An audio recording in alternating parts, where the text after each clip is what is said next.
بسم اللہ الرحمن الرحیم۔ الحمد للہ وکفى وسلام علی عباده الذین اصطفى لا سیما علی سید الرسل وخاتم الانبیاء۔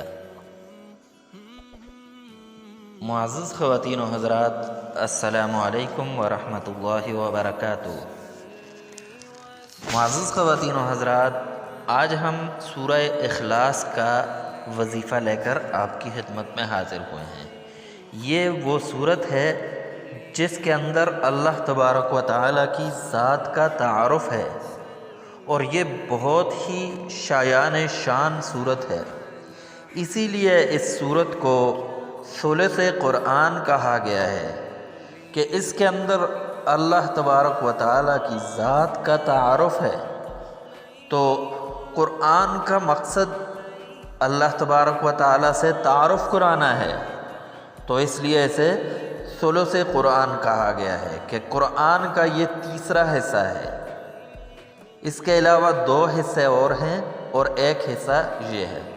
تو یہ بڑی طاقتور صورت ہے، بہت ہی مختصر اور بہت طاقتور صورت ہے۔ اس کا وظیفہ بھی بہت ہی مختصر لیکن بہت ہی معنی خیز ہے، بہت ہی طاقتور ہے۔ اگر آپ یہ وظیفہ کریں تو انشاءاللہ آپ کی ہر حاجت پوری ہوگی۔ آپ جس مقصد کے لیے یہ وظیفہ کریں گے تو اس مقصد کے اندر اللہ تبارک و تعالی آپ کو کامیاب فرمائیں گے۔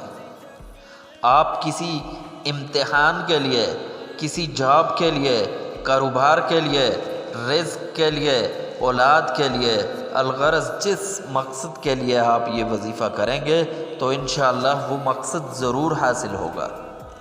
اور اس وظیفے کو اپنا معمول بنانا چاہیے، اپنی زندگی کا معمول بنانا چاہیے۔ یہ وہ وظیفہ ہے جو آپ کے دل کے اندر اللہ تبارک و تعالیٰ کی وحدانیت کو بٹھا دے گا، ثواب کا ثواب اور مقصد کے مقصد حل ہو جائے گا۔ تو اس لیے اب آتے ہیں وظیفے کی طرف۔